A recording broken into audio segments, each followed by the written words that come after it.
3, 2, 1. What's going on, Gorilla Gang? P&W Gorilla here, co-hosted by Huck brand Huck. I'm a Huck brand. And today we're going to be talking defensive procedures. We're going to be discussing how to protect yourself, a couple things to go over, specifically 5 things to help protect yourself while you are camping, hiking, training, what have you. This one is going to be specifically peacetime with your friends. All right, let's get into it. Hold on, like Cocaine bear. You and the bros, you are hanging out in the mountains, you guys are camping, you are training. So we have our LARPing side of the house and we have our training. So when it comes to with us, we've actually kind of sort of started to get like a metric down of training versus LARPing, and they are 2 different things in our category. So when it comes to training, we are actually taking things seriously. There is no smoking and joking. We have a set plan. We are taking defensive operations and whatnot into consideration. We're going to have firewatch. We are going to, be taking more security measures, trying to play this for real. LARPing is going to be, we're wearing our fancy, fun cosplay clothes, and we're camping and drinking and hanging out. And both of these things are perfectly okay. Indeed. Both of these things are perfectly okay. You're not allowed to do any of them. You can do both, right? Time and place. That is what I like to think of it as. The 4570's for. You never know when the cocaine bear is going to show up. Oh, I wasn't talking about animals. Oh no. All right, so first off, I would like to let you guys know that Italian field jackets are now available on odggllc.com, and these have the drip. They have many pocket. They have many pocket. Many good pocket. It look good.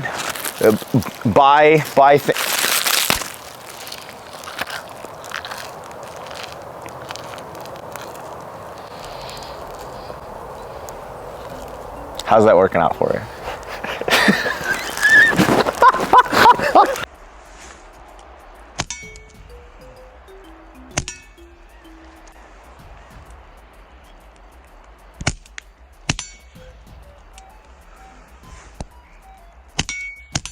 5 tips on how to be more prepared out in the mountains. All right, let's get into it. Location.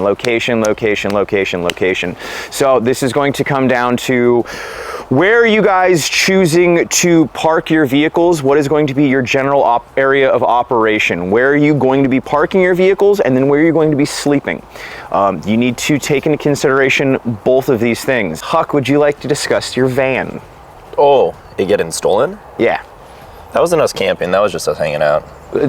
Perfect. But yeah, that goes down to the ROE of peacetime and hanging out then, or LARPing. We were LARPing as ourselves, hanging out at the river. We were LARPing as ourselves, and Huck brand Huck had his van stolen. You gotta realize with Ford Rangers, Ford Aerostars, and the like, flathead screwdrivers kind of are like the master key for those. So your stuff's not secure even if it's locked in your vehicle, and it doesn't matter what kind of vehicle. And that's something you have to consider. Keep an eye on your vehicle, or having your vehicle tucked away, hidden somewhere that, your average, someone who's trying to steal stuff, someone who's trying to break into stuff isn't just going to take the opportunity because he sees the opportunity. A lot of criminals are just, opportunists. They're opportunists. They'll take an opportunity if they see one. Yep. So if you're giving someone the opportunity with unsecured gear, unsecured vehicles, they might take that because, you having a car and your stuff is not as important as them getting their next fix on meth or whatever the fuck they're doing. So we were recently hanging out with Paul Harrell, going over some stories from his life. I'm not going to go too far into that because that was his thing. This is ours. But I would like to discuss what kind of got the brain jogging on this, and maybe more people need information on this topic because of incidents that he's had, and we're noticing that there's so much overlap of problems that we have had. The noticer. We noticed. Oh no. So, when it comes to location, right, you want to be choosing your location properly. You want to be smart about choosing your location of where you're going to camp, where you're going to park your vehicles, where you're going to sleep, especially if this is in the LARPing mindset. Yeah, and not to derail you, but going back to the whole Paul Harrell thing, I would recommend going watching his videos. Watching his videos, for me especially, has changed how I conduct myself outside in nature, even at just your average camping site, right? Yep. You go to some campsite where it's just a loop and you have spots. Weird stuff could happen even there too, so you just have to, I mean, it's life. Yep. Weird stuff happens in life. Absolutely. And it's no different out in the mountains. You think you're away from people, they're still people.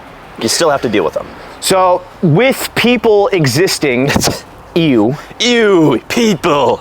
One thing that you guys might see quite often if you are out in the mountains, if you are training, LARPing, hanging out in national parks, is that a lot of people park and camp and have fires directly off the road. So if you are thinking, you know, safety, if you're looking for a location, right off the road is one of the dumbest places that you can possibly ever sleep, ever camp, ever hang out, ever have a fire. Even in peacetime, even, you know, there's no war currently going on in the continental United States, one of your biggest threats is your fellow man. So location, location, location. Where are you guys putting your camp? Where are you sleeping? Wherever you are sleeping, do you feel safe there, like at all? Do you remotely feel safe sleeping off the road? Go to that too. For me personally, I've taken a couple road trips in my day, and especially when traveling with family, girlfriends, moms, sisters, whatever, right? Sometimes just spending a little bit of money on a hotel, especially if you're driving places, like sometimes you're like, hey, you know, I saw on Google Maps, maybe we could go up in these mountains and go camp. If it's an area you haven't been to before, especially, just spend some money on a hotel room or something. It's a lot safer that way. Just avoid going places where you haven't been before and spending the night, because that could be a recipe for disaster. You're in someone else's neck of the woods.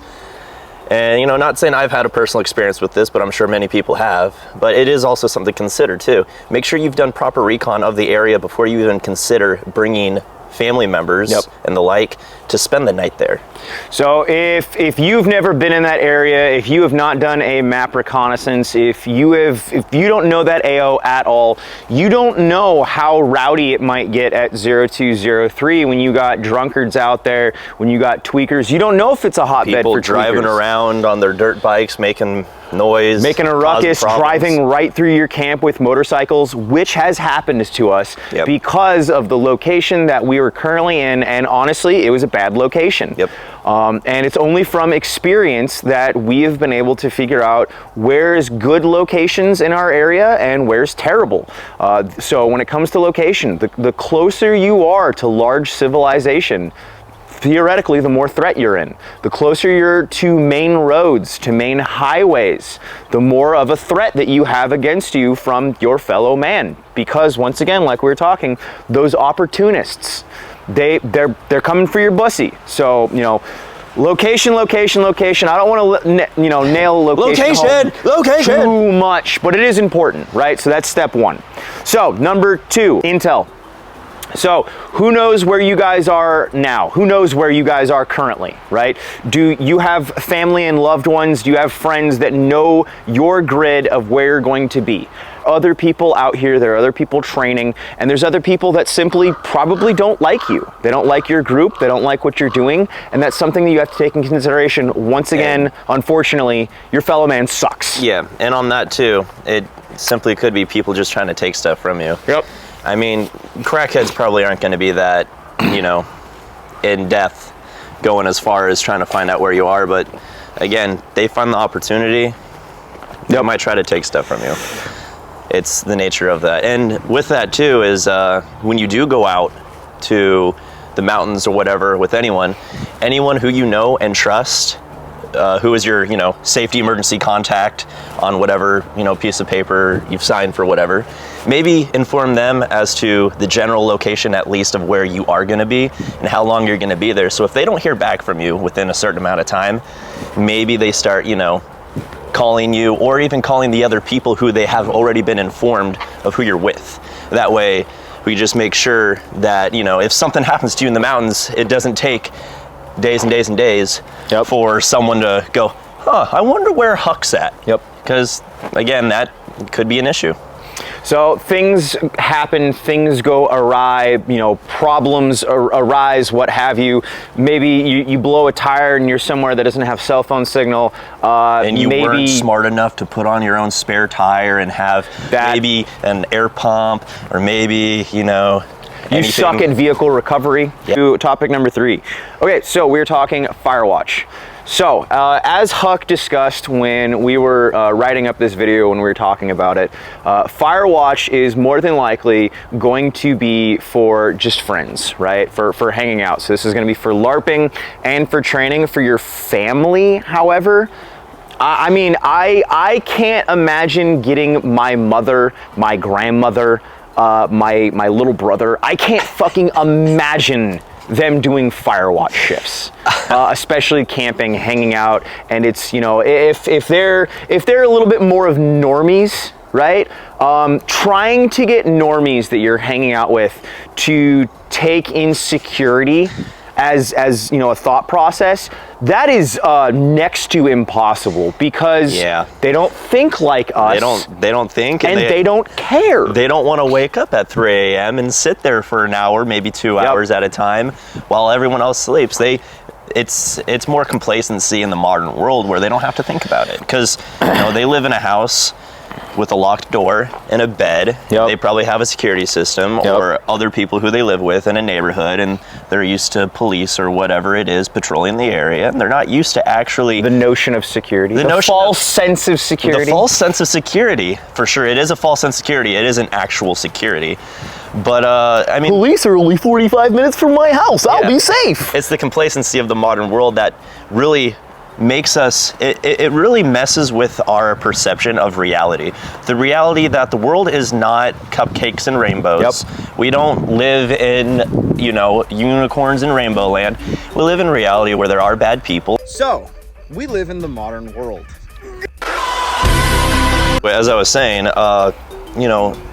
sometimes, especially with close family members, you really have to have that conversation of, hey, listen, things are not as you might perceive them to be. People want to hurt you for your things. There are people who would take the opportunity to just take your stuff, as I have experienced personally.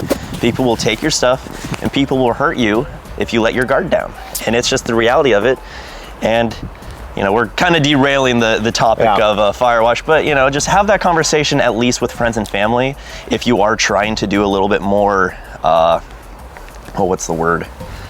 In-depth training, LARPing with friends and family. Before you do that, you have to talk to them. So to actually go back to what he was talking about, this is going back into a location, but this also could be adept to firewatch, is that Corolla right there has been broken into 4 times. Apparently Corollas are extremely easy to break into. Well, they got windows. They have windows, of which every single one of those windows on that Corolla has been replaced because people in Washington suck. So, location, right? I can't harp that enough of where you're parking your vehicle. Does this make sense? Is this a hotbed for crime? Do I want to be here?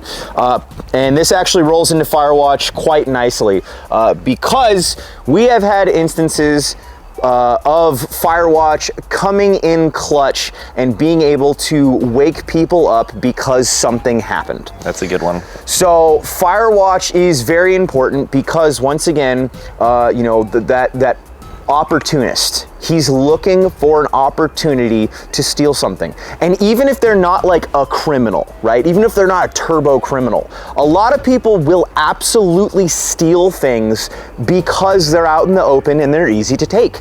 The opportunist. They might not be looking to commit crime, but they're willing to do so. That is your enemy. So when it comes to Firewatch, what is Firewatch? Thank you for asking. Firewatch is going to be throughout the entire night. You are going to have a roster of every single person that you have out with you currently, and you're going to give them shifts of how long everyone is awake, and then you're going to have in there, what time are we waking up, what time is Firewatch shift going to start, how many people we have. We prefer to put 2 people on per Firewatch shift. It's a lot easier to keep each other awake and what have you, but you need to have someone awake to the best of your capabilities throughout the entire night, because bad things happen at night. Yeah. As simple as bad things happen at night. Not to cut you off. Yeah, I was going to cut you off, so you're not cutting me off. Oh, okay. So we actually, let's see, so this would be last summer. We were all bedded down, we were going through our Firewatch shifts, and there was full auto fire right up the road. There was multiple bursts of full auto fire, and they were shooting adjacent of where we were. We had all of our vehicles parked once again on the main road. Absolute fucking no-no, bad, don't do this. Learn from us. I know there's some instances where I was gonna say. I know. Sure. Do your best to try to avoid being on main roads. But do your absolute best. Sometimes it's avoidable. Yes, we did have a Firewatch, and part of the Firewatch's mission was to do short patrols at least every 10 to 30 minutes. It's just random patrols. Whoever was on Firewatch, 2-man team. I think we asked for every 15. Yeah, it was something like that. Just go check on the vehicles, as right? As long as you do it at least twice an hour, at least. I want to say we were maybe like a quarter mile from the VIX. Not even that far. Maybe there was a hillside. We were in a divot. We did not have visual of our vehicles, and there was full auto fire in the middle of the night. Yeah. And our guy on Firewatch was able to wake everyone up, 100% security, because for all we know, we are now being shot at. Yeah. There is full auto fire that is right over from us, which also was kind of confusing because all of our vehicles were on the main road.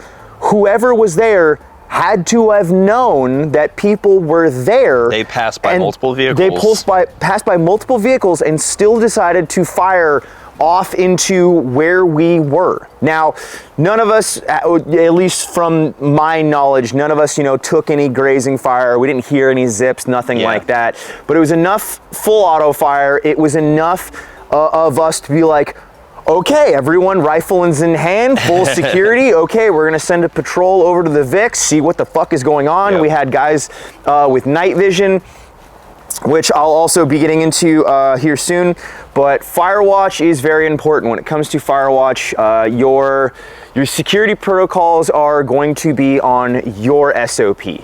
This is going to be your group, your friends, your family, what have you. If you can practice Firewatch, I think that sleep deprivation training is actually really, really important, of being awake, being vigilant when you don't want to be. Yeah. You want nothing else in this life to be rather than be sleeping. All you want to do is sleep, and you have to be awake, you have to be vigilant, you have to be scanning, you are patrolling around your friends so that they don't get get-gitted in the middle of the night. I have 2 more stories to go into why Firewatch is important. Huck, I'm going to let you go first. I was going to continue, though, with that instance where we did hear full auto fire. We later, the next morning, did a quick investigation of the area, and not even, I would say, 50 meters or less, there was a pile of shell casings, 9mm. We suspect it was the Wish.com full auto. So this kind of boils it down to, it was some kid just messing with us. I am just suspecting that it was a younger feller. But yeah, I mean, regardless of someone with money or someone without money. Yeah, it doesn't actually matter.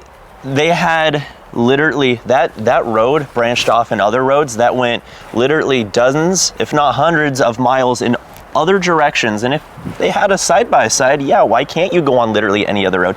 They specifically chose just to mess with us at 3 a.m. in the morning. So, it's not even people trying to steal your stuff. It might just people who just want to mess with you. And, they think it's funny. They're probably drinking. And you can see how that could turn into a dangerous situation where you're just woken up in the middle of the night by machine gun fire in the middle of nowhere. So that's just a dangerous situation altogether. So now this is a little bit less impressive of a story, but it did absolutely happen, and I got to kill a raccoon in the instance. It was summer 2022. We were doing a 20-mile ruck out towards Carbonado, Washington. Fun place. And we were all huddled around the fire. Most of us were racking out, and I heard a lot of rustling coming from, whose sleeping bag was that? Who is the raccoon trying to get in the sleeping bag of? That was Cogent. Was it? Yeah. Okay. So we had a group of raccoons that were trying to cuddle with one of our guys. I usually, not always, but usually I'll keep my Suppress 22 in my sleeping bag with me without a round in the chamber, don't worry. But I'll usually keep that in my sleeping bag with me. And I look up and there's 3 raccoons. One of them is trying to get into one of our guys' sleeping bags. First I like screamed at it, right? So it would get away from, I didn't shoot at my guy. There's a raccoon on top of him and he started blasting the raccoon. And I just started blasting. No, but I screamed at it and it scuttles and it goes away and then it starts trying to come back. And I'm like, what are you doing? And I just fucking started shooting into it and all of them scuttled away. Except for that one that fucking died. Fuck raccoons. Anyway, okay, so there's that story. Now, here is probably the most impressive story. Now, I'm not going to say the group. I want no bad blood, but this absolutely did happen, and I believe without a doubt that this happened. So I'm not sure what year this was. I was just told this story from another group that I was training with in the 2020 timeframe. But there was a group of guys in Western Washington State, and they still had people in a open events chat for another group, right? That they were doing recruiting, and they had a couple of guys in a different chat that was watching a separate group, if that makes sense, right? And what they did is they knew where they were going to be camping out.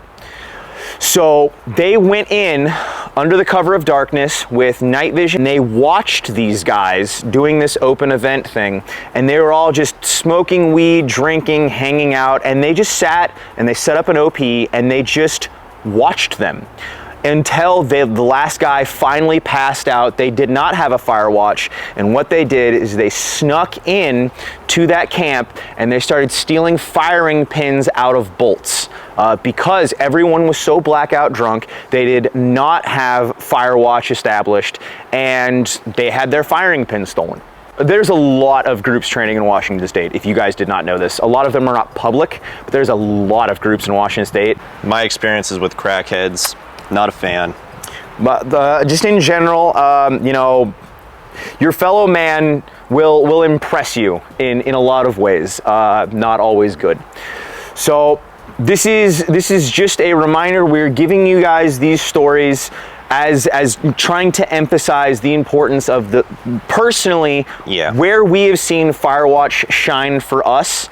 I'm sure that, you know, all through human history, Firewatch has always been a thing. I would be surprised, I would be shocked if Firewatch hasn't always been a thing. It was a thing while I was in the military, and you know, your Firewatch might be an hour, your Firewatch might be 2 hours, hell, your Firewatch might be 4 hours. You know, I've done long ass Firewatch shifts, and I tell you what, the sleep that you get afterwards is always worth it. But dude, the longer Firewatch shifts are rough, especially if you're by yourself and you can't talk. If you're in an OP and you are the one awake on your side of the OP, you can't talk, you're just scanning in, you know, dense foliage with nods and you can barely see anything, and you know, you start seeing things. If anyone's ever worn night vision for a long time, you start seeing things. Little optical illusions. But Firewatch is important. If you have night vision for a Firewatch, if you have thermals, that is an awesome asset. If not, run with what you got, boo-boo. That, going off of that too, the story about the rifles, that might also dictate how you sleep with your rifle. Yep. Maybe having your rifle tucked with you. By your side. By your side. Use it as a pillow. Maybe have your left arm or something wrapped in your sling, so if someone did try to drag that away from you, I was the one that told you that. It's gonna tug on your arm. That is something you told me. wrap it in your... So while I was in basic training, and yes, I'm giving a basic training story, but our drill sergeants would frequently and consistently be trying to steal our rifles all the time, always. Any chance that they can get, they're trying to steal our rifles. So what I would do, and what a lot of us started doing, is while you are sleeping, you take your hand and you literally just wrap it through your sling. And that's quite literally all you're going to do. Because if someone tries to take your rifle, it is now connected to you. And that is the simplest trick to make sure, because if anyone starts tugging on it, if someone tries to grab your rifle, you're going with it. And you can go fancier with that. I mean, you could...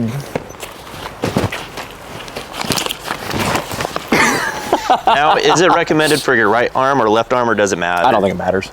I would say left arm, just because then that gives me my main hand to, you know, do what I need to, you know, being right-handed. I mean, yeah, using your non-dominant hand would make sense. Yeah. I would say having a handgun or having a knife somewhat nearby is going to be great. With your right hand, you can do whatever you need to do. The biggest thing though is, you know, just having firewatch. A lot of those precautions you don't have to take if you have firewatch.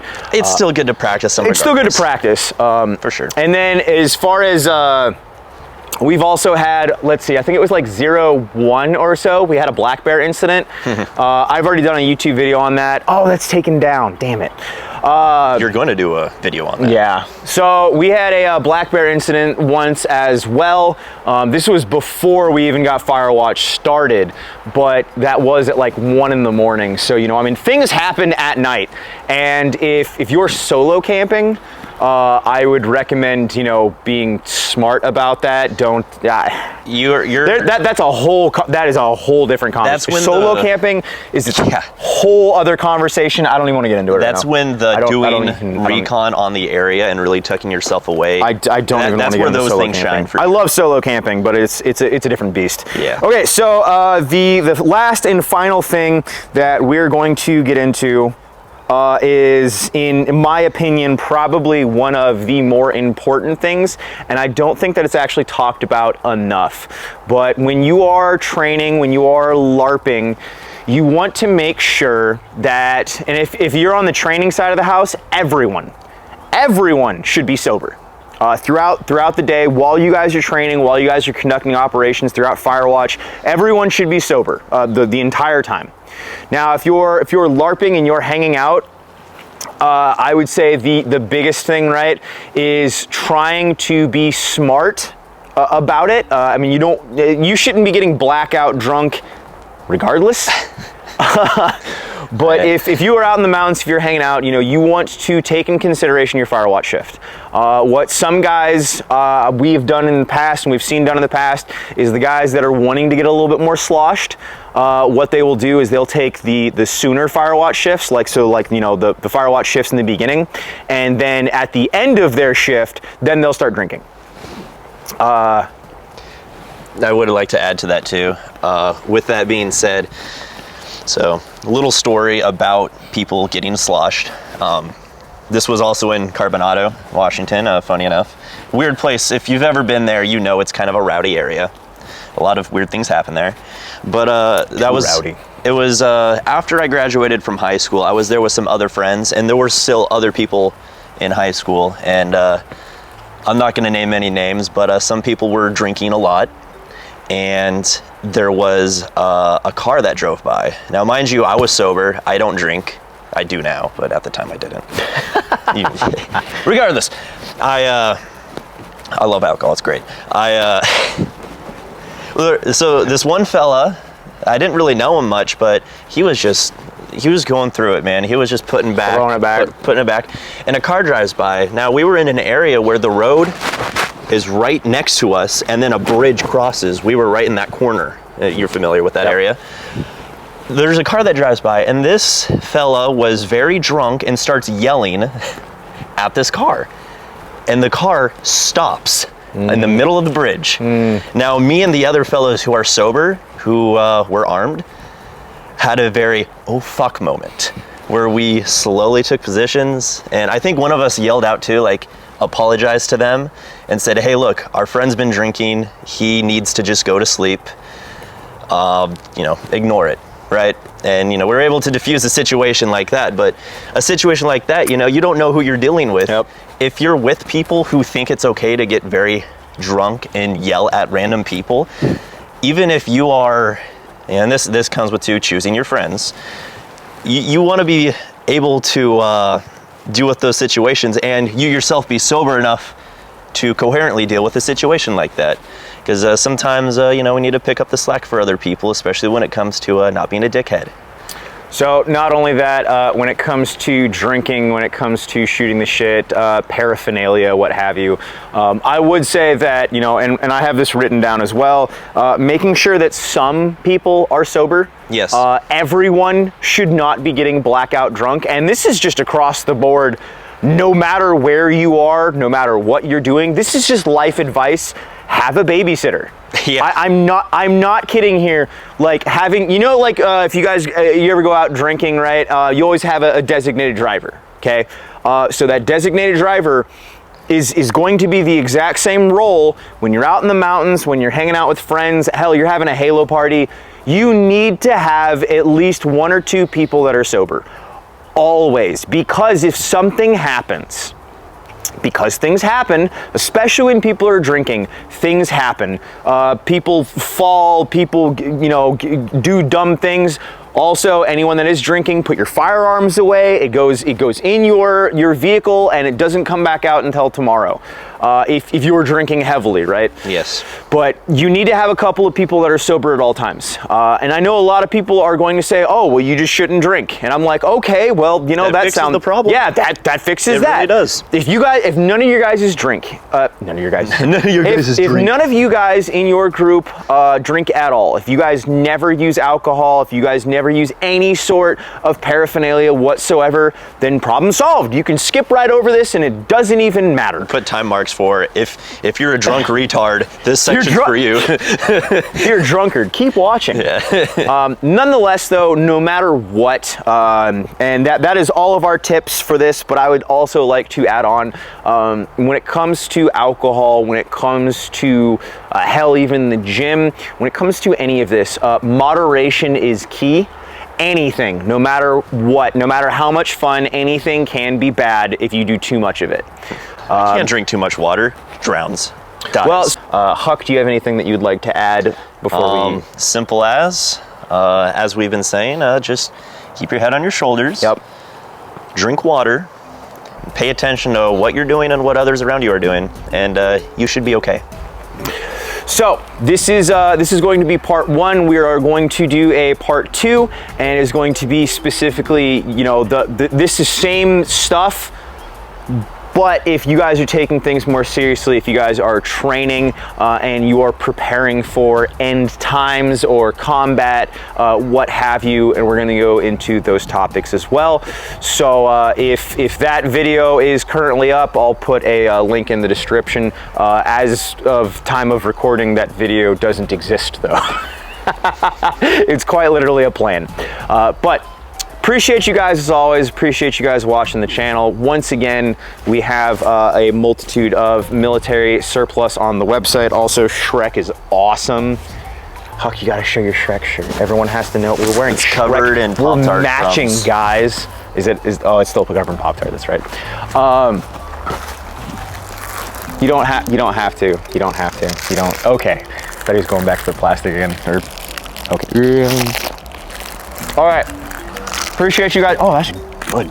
Appreciate you guys watching as always. Once again, there is much military surplus on the website. Follow me on Twitter. Follow me on Telegram. If you guys want to come train out with us, we're doing, you know, frequent open training events. I think the next one is a 20-miler in Spokane. But appreciate you guys watching as always. Sorry I'm eating and talking. I know that's rude. Appreciate you guys as always, and we will see you in the next one. Huck, do you have any departing words? I don't think your microphone's on. No, it's on. No, it's mine. No, that's so the recording button. Okay, it doesn't matter. It doesn't matter. No, it's not on. It's on. No, it's not red. Yeah, that's because it's not recording. I don't believe you. The recording, so I can tap into this because this records the audio separately. That records the audio separately. So if something goes wrong, I can go back through don't believe and grab the audio. That's all the recording Sounds like a means. psyop to me. Yeah, fair. It's all a psyop. Everything's a psyop. Just drink water. And don't be psyop. Everything's psyop. See you guys in the next one. Everything's a psyop. Worth it. Okay. So first off, I'm going to actually button my sleeves because that's what you should do. We live in a society. I don't. I'm gonna button my sleeves. I ain't doing that. Okay, so first off, we are going to be talking location. So, it's like in the op order, like status, LARPing. Listen, training. I'm gonna live action role play as myself. That's like Dolly Parton when she entered a competition as a Dolly Parton lookalike and she lost to a crossdresser. She lost a Dolly Parton lookalike competition to a drag queen. As When Dolly you're Parton. LARPing as yourself and you lose the LARP. You lose the LARP to it because to a man tranny. did it better. Okay, so let's get into our 5 tips. That is the reason that we are here. That is why we are talking. Is 5. Oh God, I lost my train of thought. I like trains. I like trains. I completely lost my train of thought. All right, I lost what I was talking about. So let's go into. Oh, this brightness is just killing me. We're just super bright. Am I getting darker now? Am I getting a tan? I'm tan now. There we go. But half the video is just Lord. we have to you scooted the video. Well, no, because I can cut it there and then just turn down the. Oh, you can just done that the whole saturation. time? Yeah. Then why change it? Because this will just be easier for editing. Okay, fair.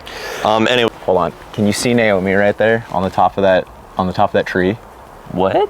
Do you see her? What are you talking about? Look, right through. Look right there. She's way the fuck up there on the top of that tree. The cat was just over there. Oh, now she's right there. I don't believe you. She was right. Yeah, no, she can run. I don't even see the cat. You don't see her? Look, No, off as far as you can see right there, right? There's a little bit of cat outline. You can sort of see her moving her head. I've never seen her that high. Dude, we got an adventure kitty. Adventure kitty. Love it. Okay, that had nothing to do with anything. I'll probably actually cut that out. We saw cats. We saw a kitty You cat. probably cut out the... Yeah, I'll cut that. I might be like, oh, look, a kitty, and then like cut it. But, squirrel!